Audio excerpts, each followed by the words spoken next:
Hello friends, welcome to Taste of Sanvi. இன்னைக்கு நம்ம சேனல்ல ஆனியன் ரிங்ஸ் பஜ்ஜி எப்படி செய்யறதுன்னு பார்க்கலாம்.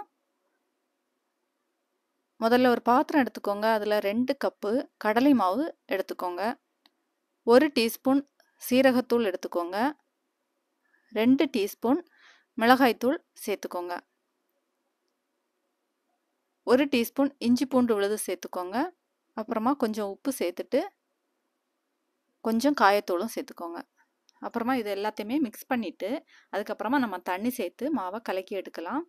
தண்ணி கொஞ்சம் கொஞ்சமாக சேர்த்துக்கோங்க. முதல்ல நிறைய சேர்த்துறாதீங்க. அப்புறமா ஆனியனில் மாவு ஒட்டி பிடிக்காது. அதனால தேவையான அளவு தண்ணி சேர்த்துட்டு 1 கப் தண்ணி எடுத்துக்கோங்க. அதை கொஞ்சம் கொஞ்சமாக சேர்த்து மாவு கலக்கி ரெடி பண்ணிக்கோங்க. இந்த மாவில் 1 டேபிள் ஸ்பூன் அரிசி மாவும் சேர்த்துக்கோங்க.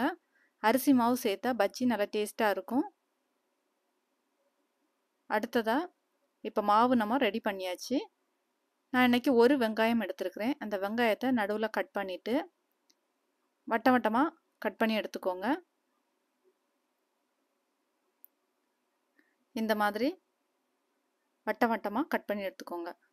அப்புறமா அந்த ஒவ்வொரு லேயரையும் தனித்தனியாக எடுத்துக்கோங்க. இந்த மாதிரி ஆனியனை ஃபுல்லாகவே பிரித்து எடுத்துருங்க. இப்போ ஆனியன் ரிங்ஸ் நம்ம கட் பண்ணி எடுத்தாச்சு. அடுத்ததாக ஒரு பாத்திரத்தில் எண்ணெய் சேர்த்துக்கோங்க. எண்ணெய் நல்லா சூடாகட்டும். இப்போ இந்த ஆனியனை மாவில் முக்கி பார்க்கலாம். இது கரெக்டான கன்சிஸ்டன்சி தான். இப்போது எண்ணெய் நல்லா சூடாயிடுச்சு. இப்போ இந்த ஆனியன் ரிங்ஸை மாவில் முக்கி பொரித்து எடுத்துடலாம். ஒரு சைடு வந்ததுக்கு அப்புறமா திருப்பி விட்டுக்கோங்க. கொஞ்சம் செவக்கிற அளவு வேக வச்சுக்கோங்க. அப்போ தான் நல்லா கிறிஸ்பியாக நல்லாயிருக்கும் சாப்பிட்றதுக்கு. தீயை மீடியத்தில் வச்சே வேக விடுங்க. இப்போ ஆனியன் ரிங்ஸ் எல்லாம் வெந்துடுச்சு. எண்ணெயிலேருந்து எடுத்துடலாம்.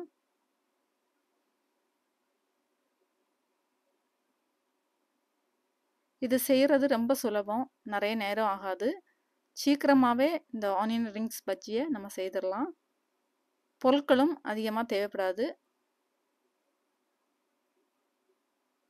இந்த மாதிரி செய்து கொடுத்தா குழந்தைங்களுக்கும் ரொம்ப பிடிக்கும். பார்க்குறதுக்கு கொஞ்சம் வித்தியாசமாக இருக்கிறதுனால விரும்பி சாப்பிடுவாங்க.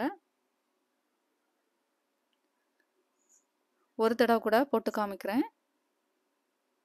நம்ம ஆனியன் ரிங்ஸ் எண்ணெயில் போடும்போது எண்ணெய் நல்லா காஞ்சிருக்கணும். அப்போ தான் அது நல்லா வெந்து சாப்பிடும்போது முருகலாக நல்லாயிருக்கும். எண்ணெய் சரியாக சூடாகலைன்னா ஆனியன் ரிங்ஸ் சரியாக வேகாமல் கொஞ்சம் கிறிஸ்பியாக வராது. அதனால எண்ணெய் நல்லா சூடானதுக்கப்புறமா பொரிச்சு எடுத்துக்கோங்க.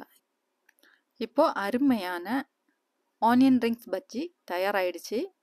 இந்த ஆனியன் ரிங்ஸ் பஜ்ஜியை நீங்களும் உங்கள் வீட்டில் ட்ரை பண்ணி பாருங்கள்.